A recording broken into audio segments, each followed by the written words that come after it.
9 मंडलों में यूपी के निकाय चुनाव होंगे। इस वक्त की बड़ी और अहम खबर, पहले चरण में बिजनौर, अमरोहा, मुरादाबाद, रामपुर में वोटिंग की संभावना बताई जा रही है। बिजनौर, अमरोहा, मुरादाबाद, रामपुर, संभल, आगरा, फिरोजाबाद, मथुरा, मैनपुरी और ये तमाम इलाके जो हैं वो पहले चरण में वोट करेंगे यहाँ के शहरी वोटर्स। और इसी तरह से दूसरे चरण में बस्ती, आजमगढ़, अयोध्या जैसे इलाकों में वोटिंग होगी। तो इस वक्त की सबसे बड़ी खबर है, 13 मई को यूपी निकाय चुनाव के नतीजे आएंगे। संवाददाता निखिल हमारे साथ कनेक्ट है। निखिल, क्या जानकारी? देखिए, 4 मई से चुनावी प्रक्रिया शुरू हो जाएगी और कहें तो तारीखों का ऐलान हो चुका है। पहले चरण की बात करें तो 9 और 11 मई को ये चुनाव होना है। इसके साथ ही 13 मई को परिणाम आने। तो एक बार जिसका सबको इंतजार था वो घड़ी आ चुकी है। निकाय चुनाव के लिए लंबा इंतजार करना पड़ा उत्तर प्रदेश के लोगों को और अब ये निकाय चुनाव की तस्वीरें साफ होने लगी। अब से थोड़ी देर में प्रेस कॉन्फ्रेंस के जरिए ये बताया जाएगा चुनाव आयोग की तरफ से किस तरह से चुनाव कराया जाएगा, किस तरह की व्यवस्थाएं की जाएंगी। लेकिन 9 मंडल जो है पहले चरण में चुनाव में रखे जाएंगे, उसके बाद बाकी मंडलों में दूसरे चरण में चुनाव होगा। चुनाव आयोग की पूरी मंशा है कि किसी भी स्थिति में पारदर्शी तरीके से चुनाव हो। तो जो लिस्ट थी आरक्षण की वो भी जारी कर दी गई है। इसके साथ ही तारीखों का ऐलान कर दिया है और सभी राजनीतिक दल लगातार इस बात का दावा भर रहे थे कि वो चुनावी तैयारी के लिए पूरी तरह से कमर कस चुके हैं। चाहे भारतीय जनता पार्टी हो, चाहे समाजवादी पार्टी हो, दोनों जगह बैठकों का दौर चल रहा था। बहुजन समाज पार्टी ने भी बैठक कर ली थी। कांग्रेस अभी तमाम अपने उम्मीदवारों की जो लिस्ट थी उसे सॉर्ट आउट कर रही है और इसके साथ ही ये माना जा रहा है कि अब सभी राजनीतिक दल उत्तर प्रदेश में चुनावी मोड में दिखाई पड़ेंगे। तो अब तारीखों का ऐलान होने के बाद देखना होगा कि चुनावी जो पार्टियां हैं उनका क्या स्टैंड है। समाजवादी पार्टी ने दरअसल जो आरक्षण की सूची जारी हुई थी उस पर आपत्ति जताई थी, जिसका परीक्षण करने के बाद अब ये जो आरक्षण की सूची जारी की गई है। तो यहीं से ये साफ हो गया कि चुनाव अब मई में होंगे। पहले भी इस बात का आकलन किया जा रहा था कि मई में चुनाव होगा, चूंकि ये मामला पूरी तरह से हाईकोर्ट में चला गया था। सुप्रीम कोर्ट की गाइडलाइन के हिसाब से चुनाव कराया। और बड़ी खबर है, इस वक्त की बड़ी खबर निखिल, रोक रहे हैं आपको। चुनाव आयुक्त पहुंच गए, प्रेस कॉन्फ्रेंस शुरू होने वाली है। जो तारीखें हमने बताई उसका औपचारिक ऐलान कुछ ही वक्त में आप सुनेंगे। सुनिए जी। चल रही है।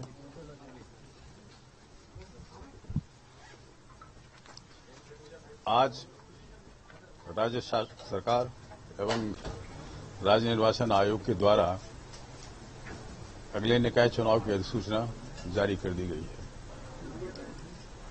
इस अधिसूचना के अनुसार 760 हमारे निकाय हैं, इनके अध्यक्ष एवं सदस्यों की चुनाव के बारे में विस्तृत जानकारी दी गई है। हमारे कुल 17 नगर निगम हैं, 199 नगर पालिकाएं हैं। हाँ, 199 नगर पालिकाएं हैं और 544 नगर पंचायतें हैं। ये कुल मिला की संख्या 760 है। इनके अध्यक्षों की और इसमें होने वाले वार्ड कमिश्नर और सदस्यों का भी चुनाव किया जाएगा। चुनाव 2 चरण में किया जाएगा। पहले चरण का चुनाव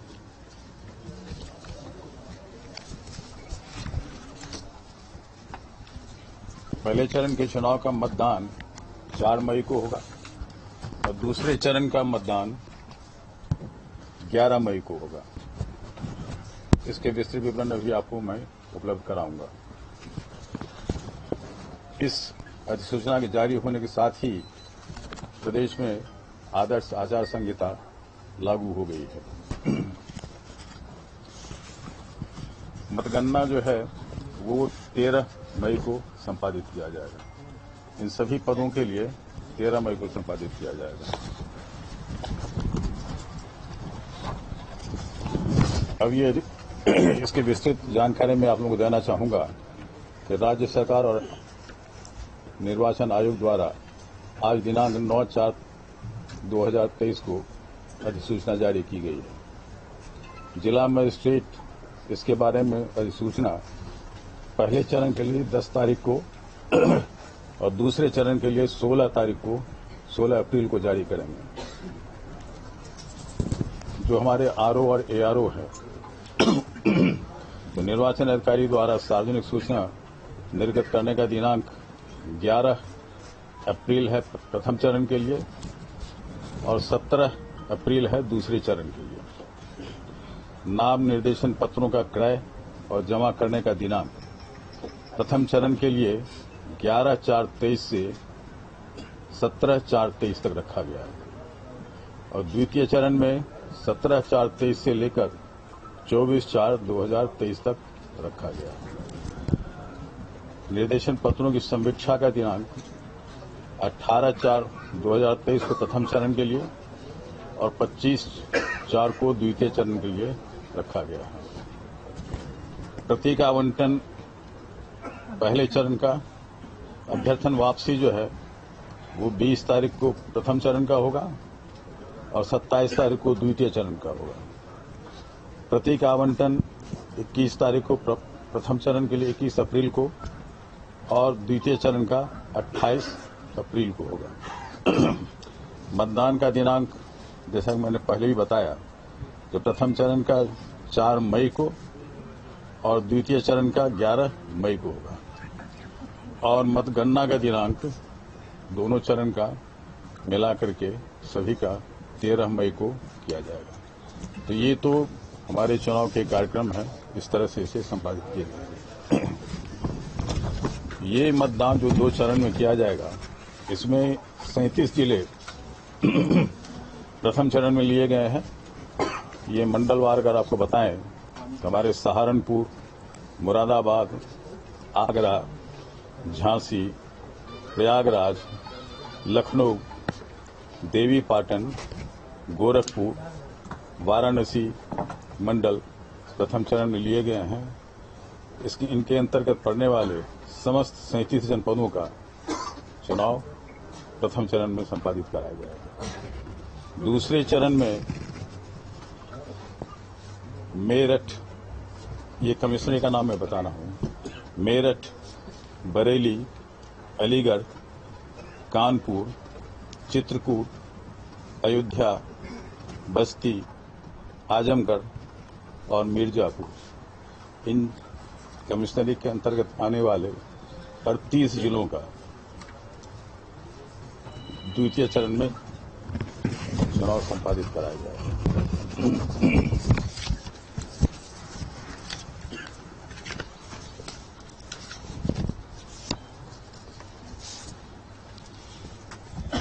हमारे कुल 760 नगर निकाय हैं जिसके अंतर्गत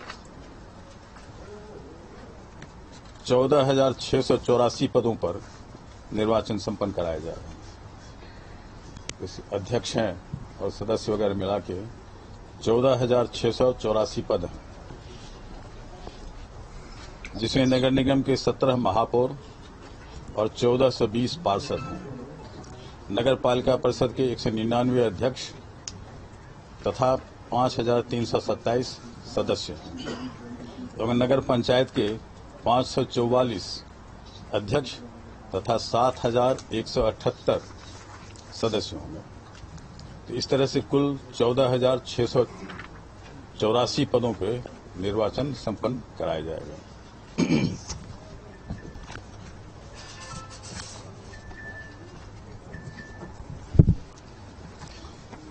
एक विशेष बात और है कि हमारे नगर निगम में जो चुनाव कराया जाएगा वो ईवीएम से कराया जाएगा। जो हमारे 17 नगर निगम हैं इनके महापौर और सदस्यों का चुनाव ईवीएम से कराया जाएगा। शेष पदों पे यानी नगर पालिका और नगर पंचायत में उनके अध्यक्ष एवं सदस्यों का चुनाव मतपेटिका का प्रयोग किया जाएगा। इसके लिए मतपेटिका के माध्यम से कराया जाएगा, एक बैलेट पेपर से होगा।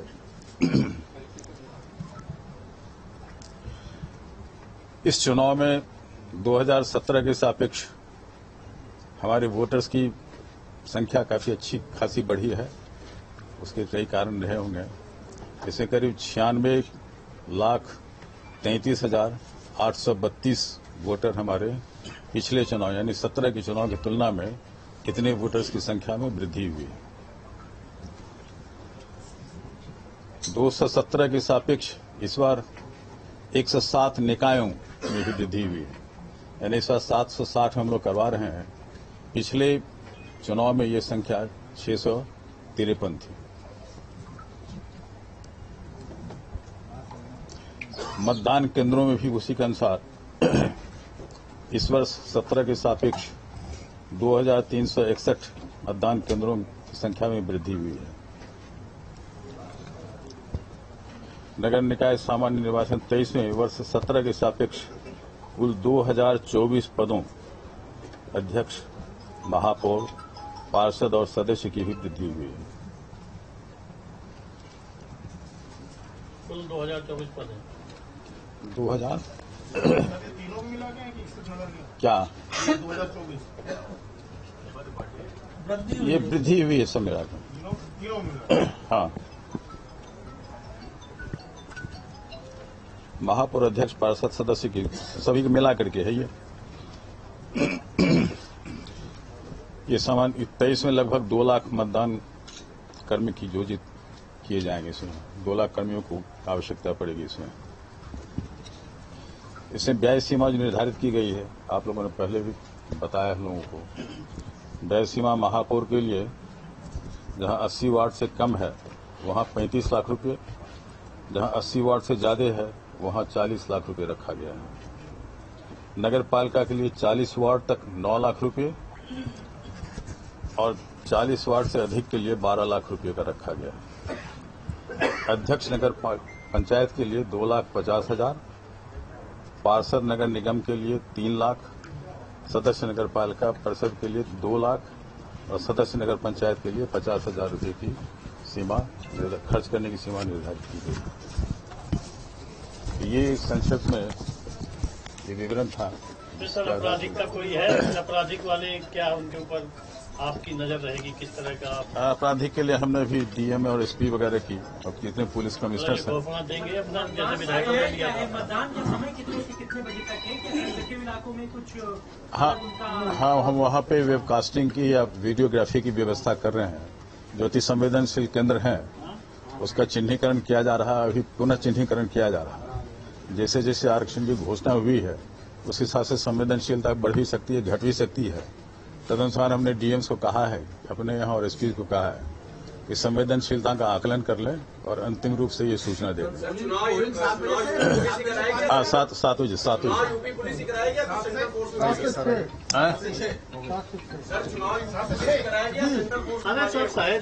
मैं भी तो यूपी फोर्स से ही करवा रहे हैं। वैसे आवश्यकता होगी तो हम लोग सेंट्रल फोर्स से मंगाएंगे। कुछ आपत्तियों को लेकर के हाईकोर्ट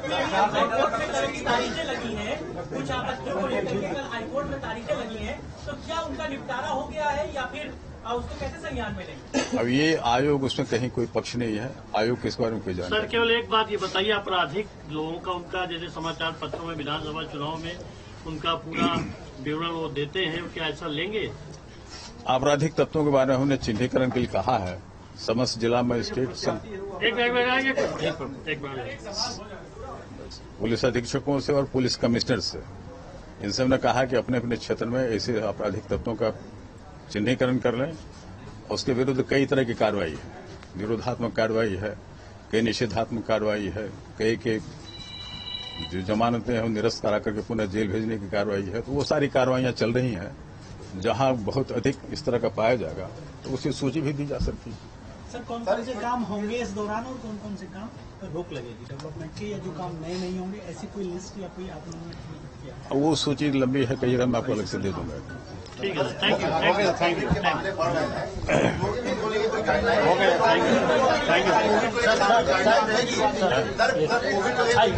वो सब बात करने के लिए मनोज कुमार जी हैं सर, आज आपने अलग से बात करवा देंगे। बहुत बहुत धन्यवाद। हो गया ना आपका? तो चुनाव की तारीखों का ऐलान हो गया। इस वक्त की सबसे बड़ी खबर, न्यूज स्टेट की खबर पर मुहर भी लगी। जिन तारीखों का जिक्र हम कर रहे थे उन तारीखों को लेकर अब औपचारिक ऐलान भी किया गया। 13 मई को मतगणना होगी, 4 मई को प्रथम चरण और इसी तरह से 11 मई को दूसरे चरण के लिए वोटिंग होगी। 17 महापौर और उससे जुड़े उन निगमों से जुड़े जो पार्षद है उनके लिए ईवीएम से वोटिंग, बाकी परिषद और पंचायत के लिए बैलेट पेपर का इस्तेमाल किया जाएगा। चुनाव के ऐलान के साथ ही अब यूपी में आचार संहिता लागू हो गई है। प्रदेश के 760 नगरीय निकाय में चुनाव की तारीखों का ऐलान किया गया। 2 फेज में इलेक्शन होंगे और अगर दोनों फेज की बात की जाए तो पहले चरण में दरअसल अयोध्या को दरअसल दूसरे फेज में रखा गया है। पहले फेज में सहारनपुर के जिले जो हैं शामली, मुजफ्फरनगर, सहारनपुर। दूसरे फेज में मुरादाबाद मंडल के जिले बिजनौर, अमरोहा, मुरादाबाद, रामपुर, संभल। और संवाददाता निखिल शर्मा हमारे साथ लाइव कनेक्ट है। निखिल, औपचारिक ऐलान भी हुआ, न्यूज स्टेट की खबर पर मुहर भी लगी। जिन तारीखों का ऐलान हम कह रहे थे उन्हीं तारीखों का ऐलान हुआ है। बिल्कुल, पहले से हम इस बात का अंदाजा लगा रहे थे, हमें जो जानकारी मिली थी वही तारीखें जो है वो चुनाव आयोग ने भी बताई। तो एक बात बहुत साफ हो गई कि जो उत्तर प्रदेश में निकाय चुनाव होने हैं उनकी तारीखों का जो ऐलान किया गया था असल में वही तारीखें। दरअसल हम बात करें इस पूरे चुनाव की तो पूरे चुनाव को लेकर बहुत उत्सुकता थी उत्तर प्रदेश में लोगों को, क्योंकि लंबे समय से चुनाव टलता जा रहा था। और आज जब तारीखों का ऐलान हुआ है तो लोगों में काफी खुशी की लहर होगी, क्योंकि बहुत सारे लोग हैं जो निकाय की चुनाव की तैयारी का चुनाव के वक्त का इंतजार कर रहे थे। तो आज जो है औपचारिक चुनाव का ऐलान हो गया है। कुछ पदों पर जो है वो बैलेट पेपर से चुनाव होंगे, कुछ पर ईवीएम से चुनाव होगा। इसके साथ ही जो फोर्सेज है उनका भी डिप्लॉयमेंट किया जाएगा। किसी भी स्थिति में कहीं भी स्थिति न बिगड़े, बाकायदे जहां पर मतदान होंगे वहां पर वीडियो रिकॉर्डिंग कराई जाएगी कि अगर किसी को कोई शिकायत होती है तो बाकायदे वीडियो रिकॉर्डिंग से देखकर उसकी पुष्टि की जाएगी। ईवीएम से अगर हम चुनाव की बात करें तो जो नगर पालिका क्षेत्र है, नगर निगम क्षेत्र है, वहां पर ईवीएम से चुनाव होगा। इसके साथ ही जो नगर पंचायत के क्षेत्र है वहां पर जो है वो पोस्टल बैलेट से चुनाव होगा। तो ये एक बहुत साफ तस्वीर कर दी चुनाव आयोग ने। तो अब जो तमाम राजनीतिक दल हैं उनको अपने अपने हिसाब से चुनावी तैयारी करनी होगी। अब इस बार सभी चूंकि राजनीतिक दल अपने अपने सिंबल पर प्रत्याशियों को चुनावी मैदान में उतार रहे हैं और बहुत बड़ा चुनाव है। दरअसल ये चुनाव माना जाता है कि ग्रामीण और शहरी इलाके का जो चुनाव है ये इस बात को तय करेगा कि आने वाले 24 में लोकसभा चुनाव में वास्तविकता में कौन सी पार्टी मजबूत होगी। तो ये सबसे महत्वपूर्ण वजह है। ये वजह है कि सभी राजनीतिक दलों ने इसमें अपनी पूरी ताकत झोंक दी है। राजनीतिक दल लगातार इसकी तैयारी कर रहे थे। भाजपा का दावा है कि वो 365 दिन जो है चुनावी मोड में रहती। वहीं समाजवादी पार्टी में अभी कुछ दिनों पहले अखिलेश यादव ने कई बार बैठकें की हैं। इसके साथ ही बहुजन समाज पार्टी में भी बैठक हो चुकी है। कांग्रेस थोड़ा इसमें जरूर पीछे रह गई है। कांग्रेस दरअसल अभी जो उसके पास आवेदन आए हैं उनका निस्तारण कर रही है, उन आवेदनों को परख रही है कि कौन कौन से प्रत्याशी चुनाव लड़ाए जाने। तो अब जो पॉलिटिकल पार्टीज हैं उनको इस बात को देखना होगा कि पहले जो 9 जो मंडलों में चुनाव होना है वहां पर उनके उम्मीदवार कौन कौन होंगे, इसका ऐलान आखिर वो कब करते हैं। इन तमाम चीजों के आधार पर बिल्कुल इसके साथ साथ आचार संहिता लागू हो चुकी है। निखिल, क्या बदलाव होंगे अब नियम कायदों में?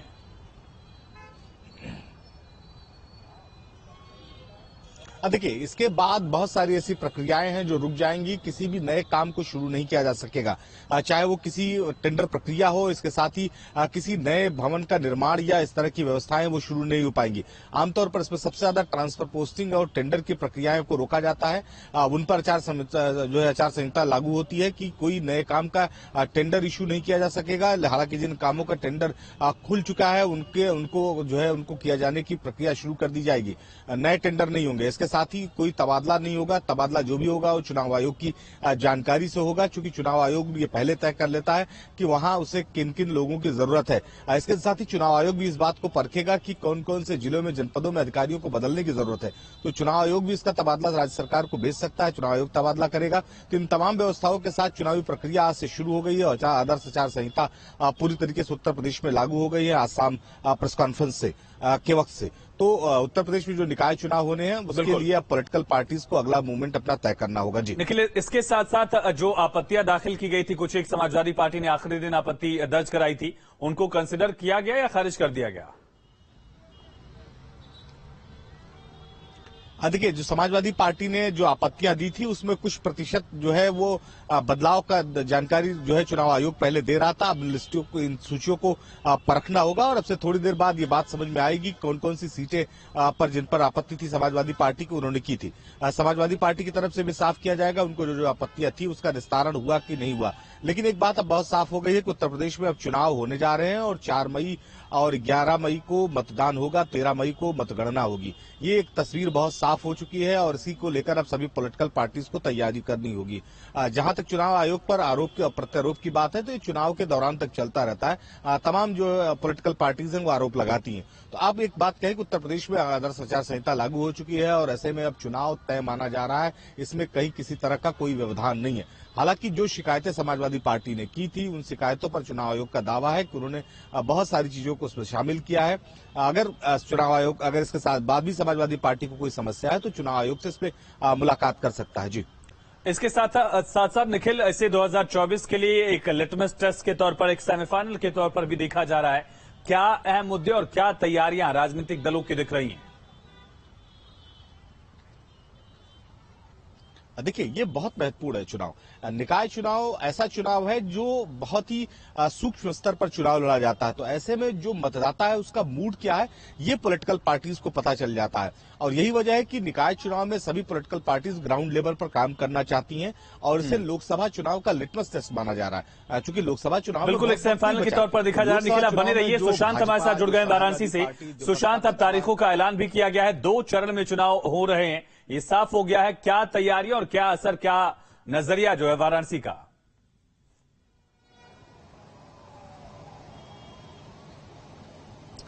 देखिए, वाराणसी में चूंकि प्रथम चरण में चुनाव है, जैसा कि जानकारी मिल पाई है, और इस समय मैं जहां पर खड़ा हूं यहां पर आप पीछे बोर्ड देख सकते हैं। यहां पर प्रभावी मतदाता सम्मेलन शुरू हो गया था और अभी अभी जो उत्तर प्रदेश के ऊर्जा और नगर विकास मंत्री हैं AK शर्मा है, वहां से निकले हैं। हमने उनसे बातचीत की है। उन्होंने कहा है कि हमारे उम्मीदवार पूरी तरीके से तैयार हैं इस चुनाव के लिए और उन्होंने ये भी साफ किया कि 2024 के लिए भी ये एक अहम चुनाव माना जा रहा है। तो जाहिर सी बात है, नगर निकाय का जो एक चुनाव है ये कहीं न कहीं से 2024 का जो सेमीफाइनल है इस तरीके से बीजेपी से देख रही है और इसलिए बीजेपी इस नगर निकाय के चुनाव को, यानी कि जिसे गली मोहल्ले का चुनाव कहा जा रहा है, उस चुनाव के लिए भी जो तैयारियां हैं वो आप देख सकते हैं कि कितना बड़ा सम्मेलन यहां पर आयोजित किया गया था। यहां पर लगभग 2000 से अधिक लोगों को बुलाया गया था। तो ये जो तैयारियां हैं इसके माध्यम से देख सकते हैं कि किस तरीके से यहां पर लोग जो है उसको लेकर के कितना उत्साहित है। खासतौर पर पार्टी जो है किस तरीके से तैयारी कर रही है। चूंकि हम ये सम्मेलन अभी भी खत्म हुआ है तो हम कुछ लोगों के पास चलते हैं, उनसे बातचीत करने की कोशिश करेंगे, उनसे जानने की कोशिश करेंगे कि किस तरीके से इस चुनाव को आप लोग जो है वो देखते हुए दिखाई दे रहे हैं। और यहाँ पर